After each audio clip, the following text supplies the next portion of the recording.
Good morning বন্ধুরা, কেমন আছেন আপনারা সবাই? আশা করি সবাই ভালো আছেন, সুস্থ আছেন, সাবধানে আছেন। আমরাও ভালোই আছি। আজ হলো শনিবার, সকাল এখন বাজতে যায় 9টা। চা খাওয়া হয়ে গেছে, এদিকে ভাতের চালটা ভিজিয়ে দিয়েছি, আর এদিকে গতকালকে ঘুগনি করব, আজকে ঘুগনি করব। তো গতকালকে ভিজিয়ে রেখেছি মটর, তো সেটা একটু জলটা না চেঞ্জ করতে হবে। আর ফ্রিজ থেকে ওই আটার লেচি ছিল, সেটা বের করে রেখেছি, তিশানকে একটু পরোটা করে দেবো। আর দেখুন সকাল সকাল মাইক্রোওভেনটা দেখে মনটা খুব মানে কি বলবো ভালো হয়ে গেল। কারণ একটু আগে না আমি একটুখানি জল গরম করেছিলাম, যে একবার চেক করছিলাম যে দেখি তো, মানে বলছিলাম না মাঝখানে যে মাইক্রোওভেনটা খারাপ হয়ে গেছে, গরম হচ্ছিল না।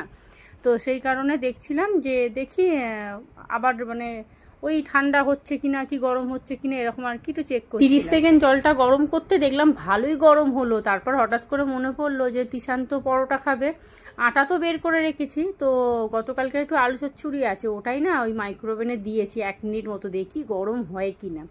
আর এই যে ফ্রিজে একটু দুধ আছে, এই দুধটা দিয়ে না আমি একটুখানি কর্নফ্লেক্স দিয়ে খাবো, অল্প একটুখানি আছে। গতকালকে তন্ময়ও দুধ কর্নফ্লেক্স খেয়েছে, তিশানকে দিয়েছি সন্ধেবেলা, ও বাবা ওর আবার দেখে ওর আবার খেতে ইচ্ছা হয়েছে, বলছে আমাকেও একটু দাও। তো 500 দুধ মোটামুটি শেষই, অল্প একটুখানি আছে একদম। অর্ধেক লাউটা আছে, বের করে রাখলাম, আজকে ভাবছি একটু লাউ দিয়ে ডাল করব। তো এই যে এখানে 1 মিনিট মতো হয়ে গেছে, দেখি গরম হয়েছে কিনা, আগে হাত দিয়ে দাঁড়ান। এই হ্যাঁ গরম হয়েছে, দেখুন এই দেখুন, দেখছেন ধোঁয়া উঠছে না, কি সুন্দর সুন্দর গরম হয়েছে। আরও 1 মিনিট দিতে হবে, আসলে একদম ফ্রিজে ছিল তো 1 মিনিটে হয়নি, আর 1 মিনিট দিলে তবে হবে। আর এই বাটিগুলো তো মাইক্রোওভেন প্রুফ বাটি এগুলো। তো চলুন আর 1 মিনিট মতো দিই, তাহলে মোটামুটি আমার মনে হচ্ছে জানেন আমি না ওই কাঁচের প্লেটটা ঠিকঠাকভাবে হয়তো বসাতে পারিনি। ওই আগে যে বাড়িটায় ভাড়া ছিলাম সেইখানেই হঠাৎ করে না একদিন ওই ফ্রিজে অনেকটা ভাত ছিল, তারপরে ওটা বার করে গরম করতে দিলাম, 3 মিনিট 4 মিনিট দিয়েছি, তারপরেও দেখি ভাত গরম হলো না। তো ওই যা দেখেছিলাম তখনই আমি ভাবলাম তাহলে হয়তো ওই মাইক্রোওভেনটা খারাপ হয়ে গেছে। এবার আমি ভাবছি কি যে আমার তো মাইক্রোওভেনে কেউ হাতও দেয় না, কিচ্ছু করিও না, আমি একমাত্র শুদ্ধ ওই খাবার গরম করার জন্যই আমি মাইক্রোওভেনটা কিনেছি। ফ্রিজ থাকলে দেখবেন হুট করে একটু বার করে 2 মিনিট ঘুরিয়ে নিলাম, হয়ে গেল। তো এই দেখুন সুন্দর হয়েছে, দেখছেন কি সুন্দর ধোঁয়া উঠছে। তন্ময়কে ফোন করে বলবো যে মাইক্রোওভেন খারাপ হয়নি, আমি ভুলভাল মানে বুঝতে পারিনি জানেন তো। আমার মনে হচ্ছে ওই কাঁচের প্লেটটা মানে ওই ভ্যানে করে এসেছিলো তো, তো সেই কারণে হয়তো কোনো কারণে নাড়া পড়েছে, তবে আমি কিন্তু বসিয়েছিলাম, হয়তো বসেনি এই যে এইটা। তো ভালোই হলো, সকাল সকাল মনটা খুব ভালো, মানে খুব খুশি হয়ে গেল মাইক্রোওভেনটা দেখে। তো যাই হোক, এত টাকার জিনিস বলুন না, এখন মিস্ত্রি ডাকলে, মিস্ত্রি ডাকাটা বড় কথা নেই, এই যে একবার ডাক্তারখানায় চলে যাবে, এই যে একবার ওষুধ খেয়ে নেবে, ব্যাস এ আবার 3-4 মাস পরে আবার খারাপ হয়ে যাবে। আর দেখুন যেহেতু ওই একবার দেখে নিয়েছি মাইক্রোওভেন ঠিক আছে, এইবার এই দুধটা একবার চেক করব আমি গরম করে, যে দুধটাও ঠিক আছে কিনা। একবারে গরম করে নিই, তাহলে ওই অল্প একটুখানি কর্নফ্লেক্স দিয়ে আমিও খেয়ে নেব। আর এই যেখানে একটা ছোট্ট বাটি আছে, এই সাদা বাটিগুলো যে মাইক্রোওভেন প্রুফ সেটা আমি জানতাম না। ওই যখন আমাদের ওই প্যানাসোনিক থেকে লোক এসেছিলো মাইক্রোওভেনটা ঠিকঠাক মানে কিভাবে চালাবো কি করব দেখাতে, ওনারাই তখন বলেছিল যে সাদা যে কন্টেনারগুলো আছে তো ওইগুলো কিন্তু মাইক্রোওভেন প্রুফ। তো চলুন এখানে এখন ওই 1 মিনিট মতোই দেবো, অল্প দুধ তো মনে হয় হয়ে যাবে। তো বাবা আমার মানে খুব চিন্তা হচ্ছিল। আর দেখুন মাইক্রোওভেনটা এখানটাতে সেট করেছি, আর এই দেখুন এই জানলা না কাঁচগুলো একদম খুলছে না। আর যেহেতু ওই ওপরটা মানে সিমেন্ট বালির কাজ হয়েছিল তো, আর সিমেন্ট বালিগুলো পড়ে পড়ে না জমে একদম, তো সেই থেকে না মানে খুলছে কিন্তু জোরে টানতে হচ্ছে, আর খুব জোরে টানলে আবার ভয় লাগছে কাঁচটা যদি ভেঙে যায়। পরের বাড়ি বাবা, খুব চিন্তা ভাবনা করে থাকতে হবে জানেন তো। তিশানকে তাই বলি, বাবু কোথাও কিছু করবি না, কারণ এটা কিন্তু নিজের বাড়ি নয় যে ভেঙে গেল পড়ে থাক 2 মাস পরে ঠিক করে নেবো, ওটা আর হয় না। তো এই দেখুন দেখছেন এটাও হয়ে গেছে, কিন্তু আর 1 মিনিট মতো দিতে হবে, কারণ একদম পুরো ঠান্ডা তো, 2 মিনিট না দিলে হবে না। গতকালকে পপকর্নটা আনিয়েছিলাম, ওই মাইক্রোওভেনের ওপরেই পড়ে আছে, আর ওই ঠোঙার কৌটোতে চিনি আছে। তো দাঁড়ান দুধটা বার করি দেখি। হ্যাঁ এই দেখুন 2 মিনিট দিয়েছি, দেখুন ধোঁয়া উঠছে কি সুন্দর, মাইক্রোওভেনটা খারাপ হয়নি, ঠিকই আছে।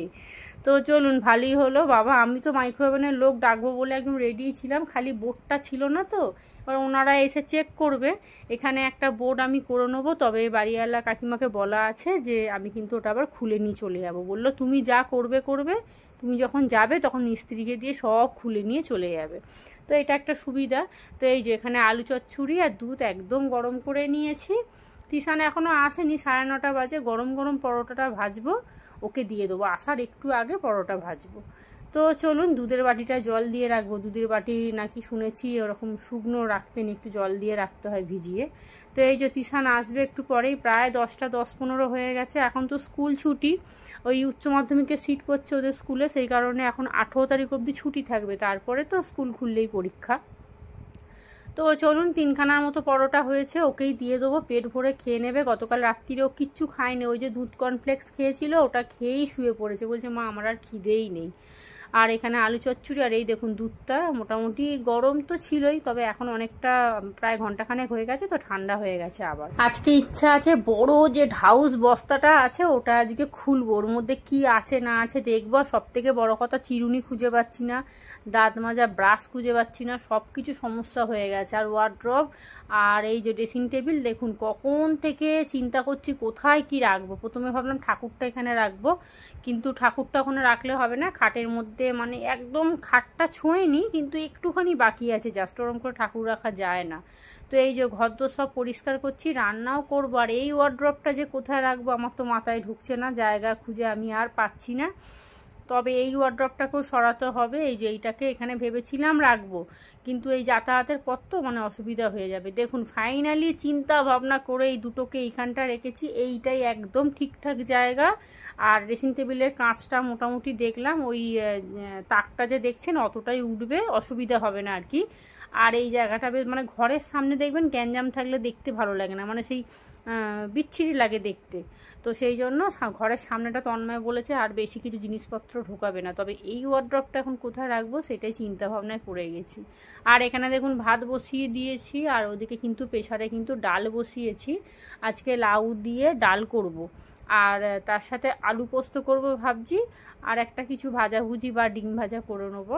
আর এই যে লাউটা বের করেছি, এত সুন্দর লাউটা না, মানে পুরো কচি লাউ জানেন। এর আগে তো ওই বাড়িতেই খেয়েছিলাম, অর্ধেকটা লাউ চিংড়ি করেছিলাম, যেহেতু ফ্রিজে ছিল না ভালো আছে। তো এই যেখানে আলু কেটে নিয়েছি, পেঁয়াজ কুচিয়ে নিয়েছি, ভাত হয়ে গেছে, এদিকে লাউ দিয়ে ডাল একদম মানে রেডি নয়, সিদ্ধ হয়েছে, এবার ফোড়নটা দেব।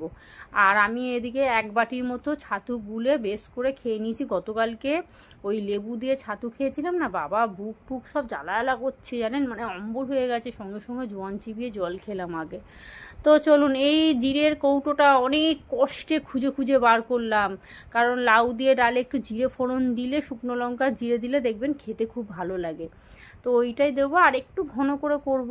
আর যে বাদবাকি লাউটা আছে ওটা রেখে দিই, চিংড়ি মাছ দিয়ে করব। ধনেপাতা আছে ফ্রিজে, বড়িও আছে, আর চিংড়ি মাছটা দিলে একমাত্র তন্ময় খায়। আর লাউ তো খাওয়া খুব ভালো, পেট ঠান্ডা করে এই গরমে, কিন্তু তন্ময় আবার ওই বড়ি টড়ি দিয়ে খাবে না। একটু যদি চিংড়ি মাছ ওকে 2-1টাও দিই, যদি একবার মুখে বলে দিই ওটা লাউ চিংড়ি, ব্যাস পুরো 1 বাটি খেয়ে নেবে।